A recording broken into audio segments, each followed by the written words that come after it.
I'm going to be sharing a recipe for dog treats. I basically started making this because I was having a difficult time finding the dog treats that I normally bought for my dogs.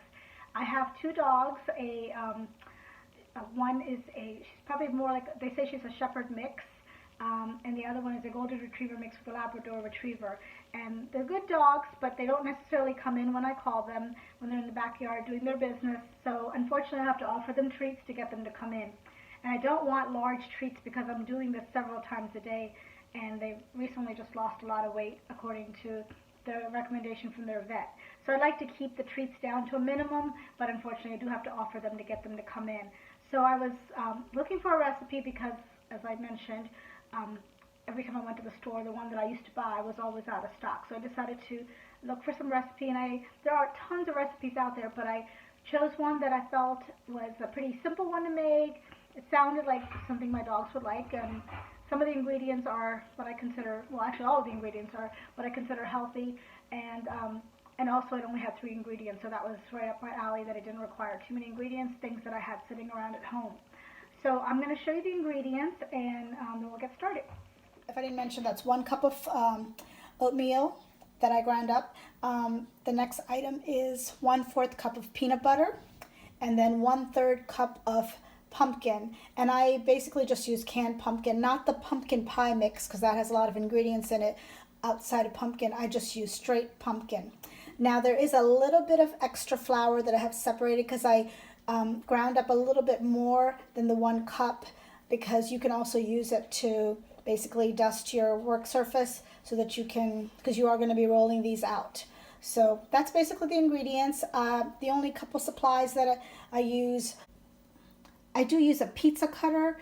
This is a really old, ancient pizza cutter, but it does the job to cut them. You can use doggy bone-shaped cookie cutters, and I do have some, but again, it makes them really big, and I want really small treats, and this way I get to control the size of the treat. Another item you're going to need is a cookie sheet, and I decided to put parchment paper on it, that you do not need to grease it, and you don't need to use parchment paper, but I just wanted easy cleanup. So I'm just going to be taking all the ingredients and mixing them together.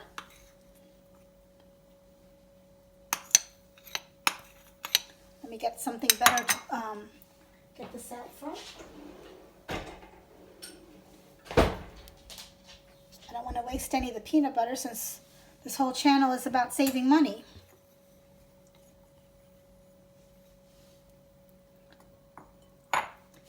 And then add the pumpkin.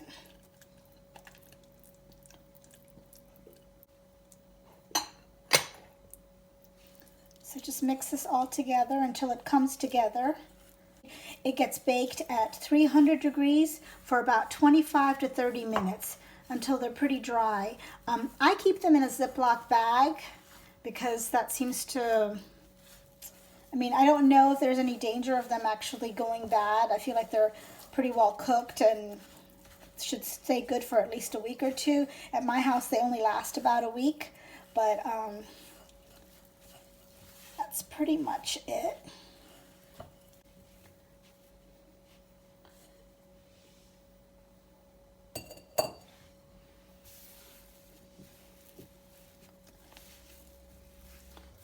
And as I mentioned, I do have a little bit of extra flour to help with the rolling, to just dust my work surface.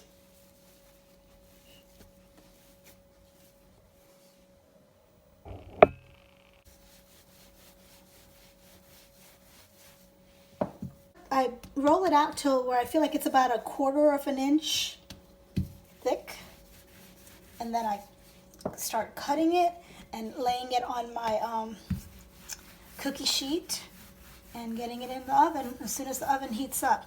And I basically just keep repeating it until I get all the dough cut. And so that's pretty much it.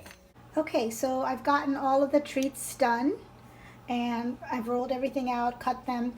This is, just wanted to let you know that this is a half sheet, so it does hold a lot of dog treats. As I mentioned, I'm doubling the batch, so your sheet, depending on what size, might not hold such a large batch of them, but I just want to try to get them cooked all at the same time, and I usually bake 1 batch a week. So now I'm going to stick them in the oven, and I will show them to you as soon as they're done. They don't really spread, so they can be pretty close together, but I will show them to you as soon as they're done. Okay, here is the finished product, and as I mentioned, it doesn't really spread, so there was plenty of room and everything turned out pretty good. Now the most important part is we're going to have a taste test. So 1 second while I let the dogs try this out for themselves. This is Boomer. He is my 12-and-a-half-year-old Labrador Retriever mixed with a Golden Retriever. Boomer, here. Good boy. Good boy. And this is Laguna.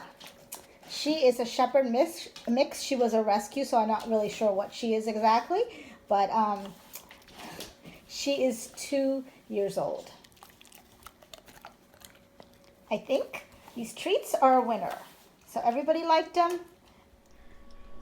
I hope you enjoyed this recipe, and we'll give this a try. And like I mentioned, I will link the recipe down below. And I will definitely be returning with another video and following up on budgeting. As I started last time, I'm going to be talking about creating a budget, showing you a sample budget, and so you can get an idea of how I create a budget and how I basically try to follow it on a monthly basis. And then I will try to put out videos on a weekly basis also with some kind of recipes or information about gardening and things basically that contribute to living a frugal life. So I hope you enjoyed my video. Please remember to like and to subscribe. Thank you very much.